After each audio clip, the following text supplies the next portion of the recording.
하나님 말씀은 잠언 21장입니다. 잠언 21장 13절 우리 한 절 말씀만 보겠습니다. 잠언 21장 13절입니다. 한 목소리로 다 함께 봉독합니다. 시작. 귀를 막고 가난한 자가 부르짖는 소리를 듣지 아니하면 자기가 부르짖을 때에도 들을 자가 없으리라. 아멘. 오늘은 13절 말씀을 한 절을 중심으로 범사에 복을 받는 비결이라는 제목으로 잠시 은혜를 나누고 기도했으면 좋겠습니다. 13절을 다시 보시면 가난한 자가 부르짖는 소리라고 되어 있습니다. 가난한 자가 부르짖는 소리. 아마 이 두 가지로 해석이 가능할 것 같습니다. 가난한 자가 부르짖을 때는 아마 여러 케이스가 있겠지만 크게 두 가지 케이스가 있을 텐데, 첫 번째로는 경제적인 도움을 구하기 위해서 호소하는 경우가 첫 번째가 될 것 같고요. 두 번째는 사회 정의적 차원에서 호소하는 거죠. 사회 정의적 차원에서 호소하는 것을 우리는 재판이라고 할 수가 있겠습니다. 우리 그래서 성경에 보시면, 구약에 보시면 하나님께서 이 재판과 관련해서 억울함들, 이런 것들이 가장 인간 사회에 빈번하지 않습니까? 왜 우리나라도 뭐 검찰 뭐 요즘 많이 시끄럽습니다만, 뭐 공수처, 공직자들에 대한, 고위공직자들에 대한 어떤 그런 수사라든지, 특별히 권력을 가진 어떤 그런 기관에 대한 뭐 공평함, 이런 것들에 대한 불만들, 이런 것들이 많다 보니까, 근데 우리나라만 그런 것이 아니라 사람 자체가 그렇게 타락 이후에 많이 그런 모습을 보이지 않습니까? 그래서 우리 몇 구절만 보면, 출애굽기 23장 3절 한번 보시면, 가난한 자의 송사라고 해서 편벽되이 두둔하지 말지니라. 편벽되이 두둔하다. 편벽되이 두둔하다라는 단어가 뭐 잘 안 쓰는데, 편벽이라는 말보다는 뭐 어떤 말을 많이 씁니까? 뭐 편애, 또는 뭐 이렇게 치우침, 한쪽 편을 일방적으로, 이게 이제 가난한 자의 송사라고, 얘 가난해, 야 네가 부자니까 네가 좀, 응? 네가 참어. 여러분, 부자라서 참고 가난한 자이기 때문에 무조건 보호받고, 이건 아닙니다. 재판에 있어서는 부자건 가난하건 똑같은 공의를 기준으로 하라 하는 뜻이 되겠죠.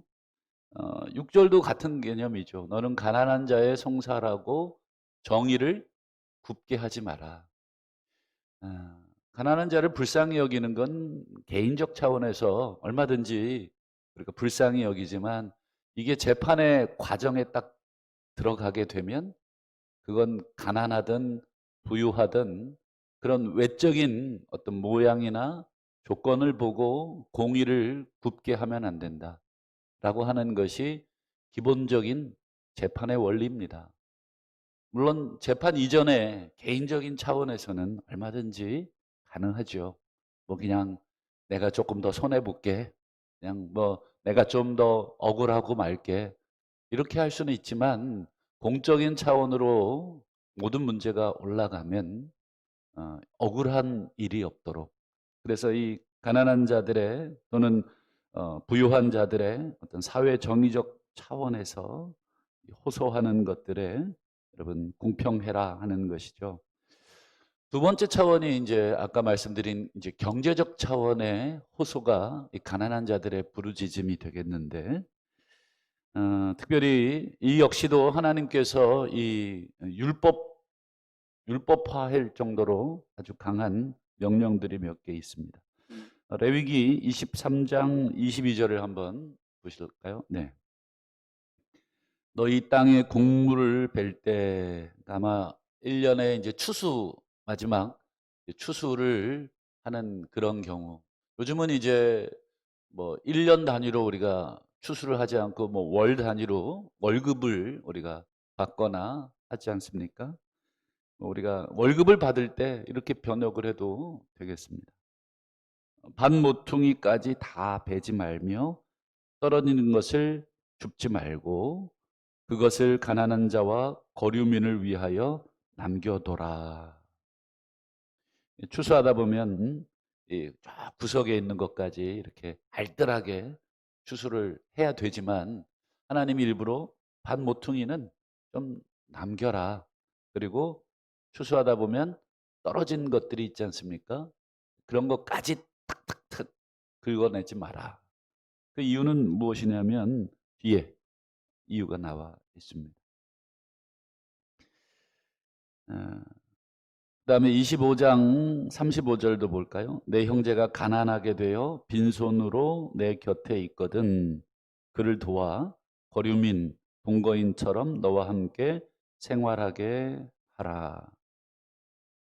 여기도 보면 이제 같은 형제들 중에 아마 이 당시에는 마을 공동체였을 겁니다. 어, 같은 마을에 많이 알지 않습니까? 살림살이가 어떤지. 우리로 얘기하면 이제 교회 규모가 클수록 서로 잘 모르게 되잖아요. 그래서 우리 속회나 이 구역 조직이 굉장히 중요합니다. 속회나 구역에 어떤 작은 조직에 있다 보면 어느 정도 저 사람의 형편을 우리가 알게 되죠.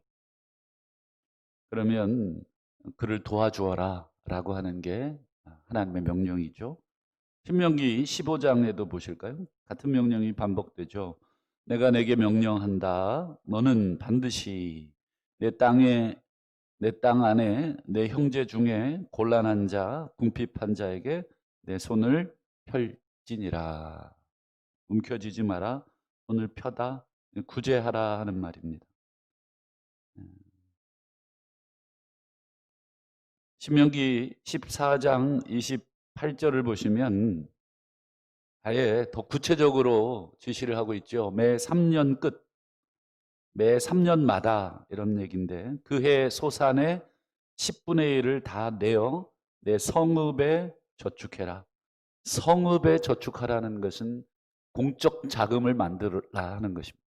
개인적 차원에서 구제도 해야 되지만 공적인 차원에서 마을 단위로 창고를 하나 만들어라 이런 말이죠.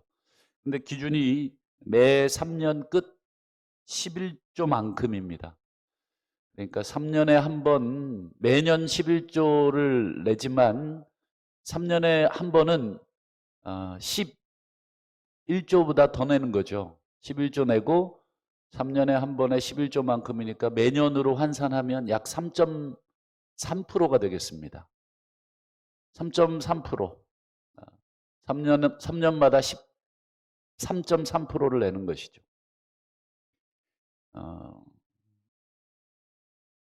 좀 대단한 하나님이라 하는 것을 보게 됩니다. 뭐 예를 들면 연봉이 뭐 연봉으로 치는 게 제일 빠르겠죠.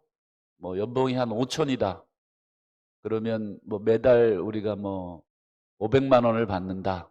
그러면 11조는 50만 원이 되겠죠.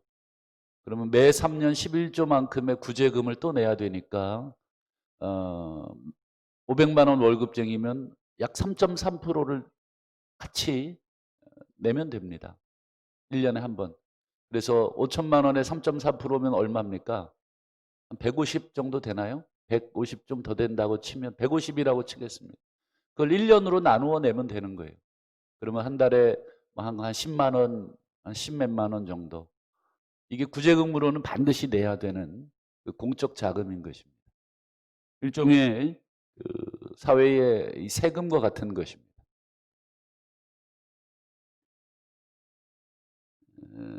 신명기 14장 29절 그 다음 구절도 한번 보여드리죠. 너희 중에 분깃이나 기업이 없는 레위인 너희 중에 거류하는 고아 과부들이 와서 먹고 배부르게 하라. 이게 바로 그 28절에 매 3년마다 내야 되는 그 구제금을 누구를 위해서 쓰는 것인가 하는 그 수혜의 대상을 지목한 것입니다. 심지어 우리 출애굽기 23장 11절에 보실까요? 출애굽기 23장 11절. 일곱째 해 갈지 말고 묵혀둬라. 이건 밭을 말하는 것입니다. 토지. 보통 이제 이스라엘은 우리처럼 논농사보다는 밭농사, 과일농사, 뭐 포도나무, 무화과 이게 주 시기지 않습니까? 물론 밀도 재배합니다만 어쨌든 이 일곱째 해는 아예 소유한 땅을 이렇게 갈지 마라. 그냥 묵혀둬라. 그러면 나무 같은 경우는 뭐 가지도 쳐주고 뭐 이렇게 여러 가지 해줘야 또 열매가 잘 맺을 텐데 그냥 두라는 거예요. 그러면 그 이듬해에도 생명력이 있기 때문에 또 열매가 뭐 열리겠죠. 그 열매는 그냥 두라는 거예요. 7년째 맺히는 열매는 너희들이 수확하지 말고 그냥 둬라. 그래서 백성의 가난한 자들이 와서 주워 먹고 또 들짐승들이 와서 먹고 우리 가끔 이렇게 감나무에 뭐 감 몇 개 정도는 놔두잖아요. 뭐 이렇게 까치밥으로 우리 준다고. 참 우리 어르신들의 마음이 참 귀했던 것 같아요. 혼자 다 싹싹 추수해서 먹지 않고 들짐승의 먹이로 이렇게 놔두는 거잖아요. 그런 것처럼 하나님이 7년째는 아예 너희들이 추수하지 마라. 그럼 7년째 뭐 먹고 살아요? 그게 이제 우리의 딜레마고 우리의 이제 시험거리게 되겠지만 하나님이 6년째 더블로 주시는 겁니다. 그게 하나님의 약속입니다. 내가 6년째는 7년째 것까지 내가 소득을 풍성하게 해주겠다. 여러분 하나님이 이런 그 명령과 규례, 가난한 자들을 위한 재판, 가난한 자들을 위한 구제를 제정하시고 명령하신 이유는 딱 하나겠죠. 아무것도 일하지 말고 얻어먹고 살아라 라는 게 목적이 아니겠죠. 공동체가 서로 돌아보라 하는 것입니다. 경제적이 됐든 뭐 정서적이 됐든 이게 이제 여러분 경제적인 것과 정서적인 게 맞물려 있지 않습니까? 경제적으로 어려우면 마음도 어렵습니다. 그러니까 다 같이 이 가난한 자들의 어떤 육체적인 그리고 정신적인 또 영적인 그런 모든 것들을 돌아봐 줘라. 그것이 원래 하나님께서 인간을 창조하신 원래 목적이고 그렇게 사는 것이 인간답게 사는 삶이다. 그게 내가 원하는 삶이고 그게 하나님이 세상에서 사람을 창조하신 이유다.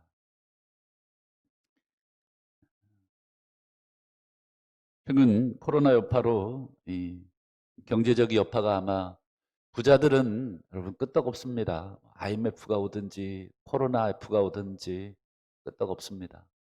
그러나 아마 하루 먹고 살아야 하는 일용직들 또 매일매일 일당으로 그냥 벌어 먹어야 하는 그런 사람들 아마 많은 여파들이 심할 겁니다. 그래서 저희 그 교단 총회에서도 근본에 20억을 이 코로나로 인해서 연 예산 3,500만 원 이하의 그 미자립 교회라고 하는데 뭐 미자립이라 그러면 좀 어감이 좋지 않아서 이름을 좀 바꿨더라고요. 미래 자립. 미래에는 자립할 것이다 해서 미자립은 아예 자립이 안 됐다 하는 좀 부정적인 어감이잖아요. 네, 미래 자립교회 연 예산 3,500이면 어느 정도인가요? 월 한 300 정도로 운영을 하는 그런 형편에 있는 교회들에게 20억을 긴급 지원하기로. 그래서 아마 오늘 총회 임원들이 모여서 그 예산에 관한 기준을 아마 논의하게 됩니다.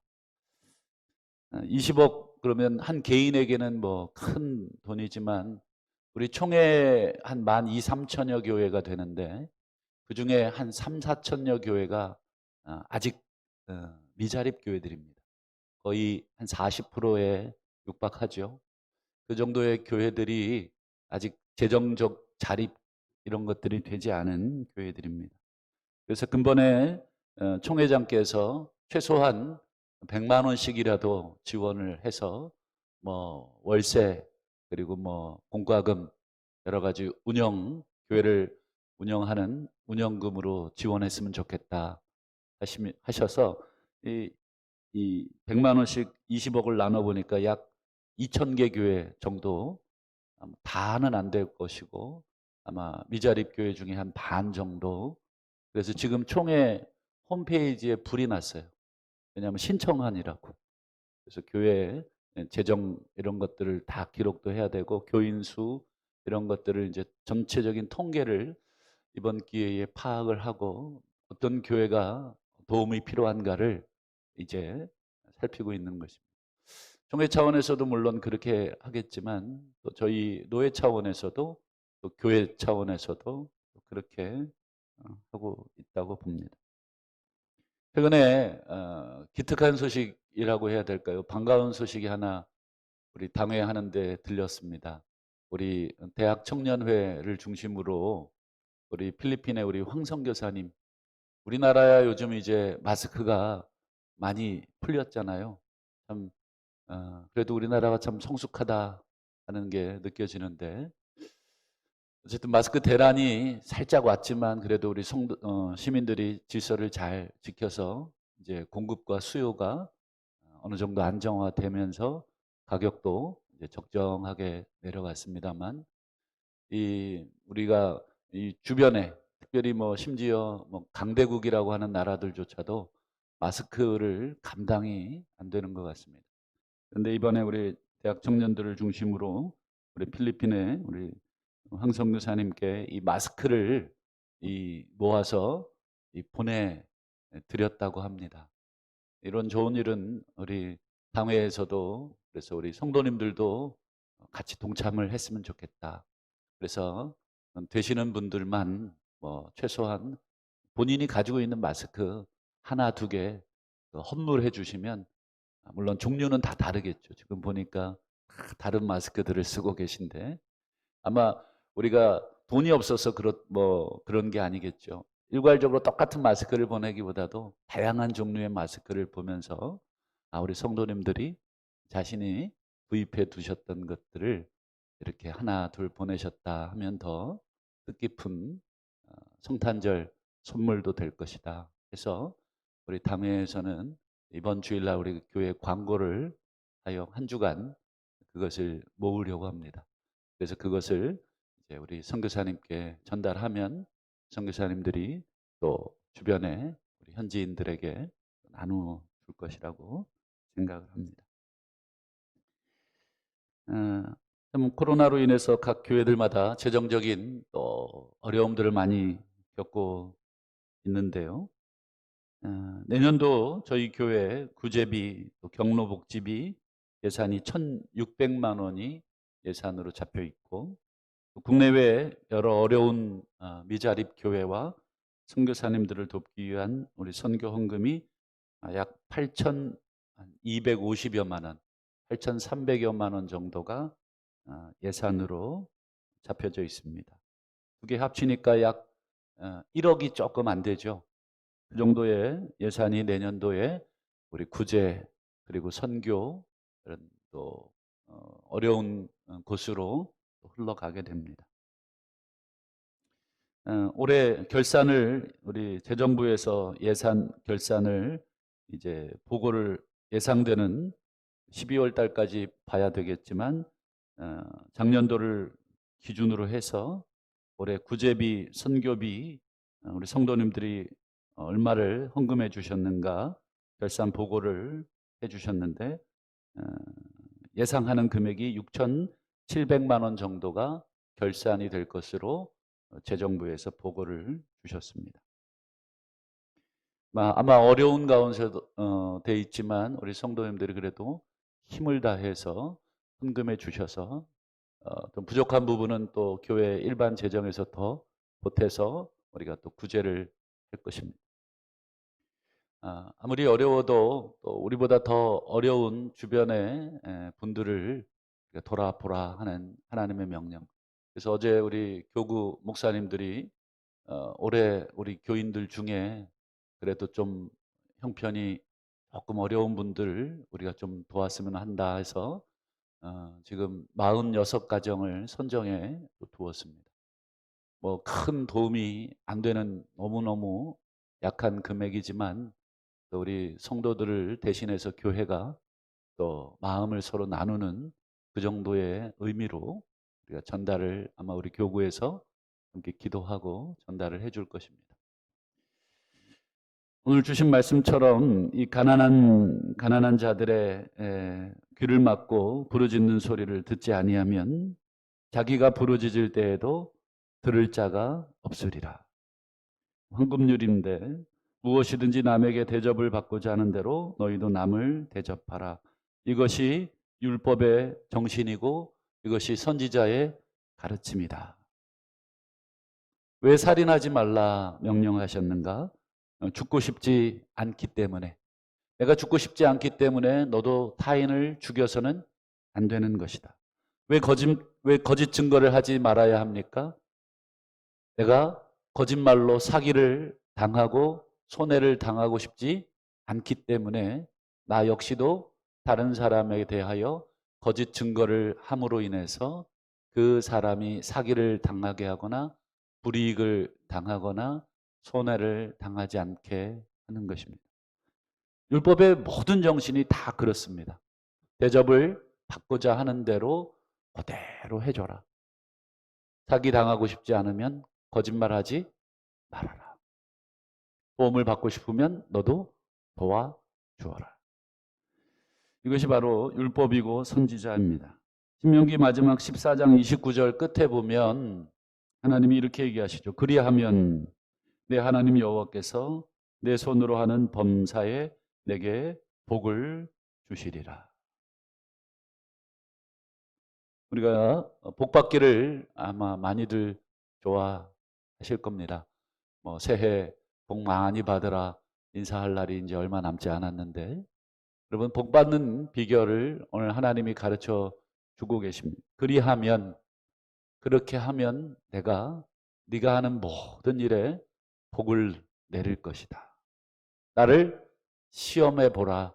이게 말라기에서의 말씀이죠. 네가 내 율법대로 그렇게 하지 않고 뭘 원하느냐? 나를 한번 시험해 봐라. 내가 한 말이 사실인가 아닌가?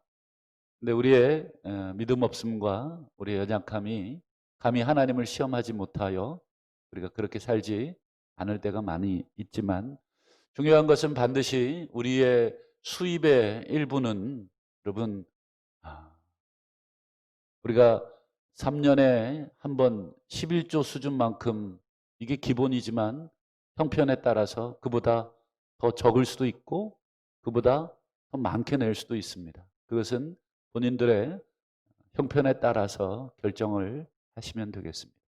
그러나 단 한 사람도 구제하는 일에 있어서 예외는 될 수가 없다 하는 것을 기억하시고 내년 한 해에 우리 교회가 많은 곳에 올해는 약 1억 원이지만 내후년에는 이것의 2배 되는 예산을 우리가 많은 어려운 이웃들을 향해 구제함으로 우리 교회가 영적으로 부요한 그런 교회가 될 수 있기를 주의 이름으로 축원합니다. 기도하겠습니다.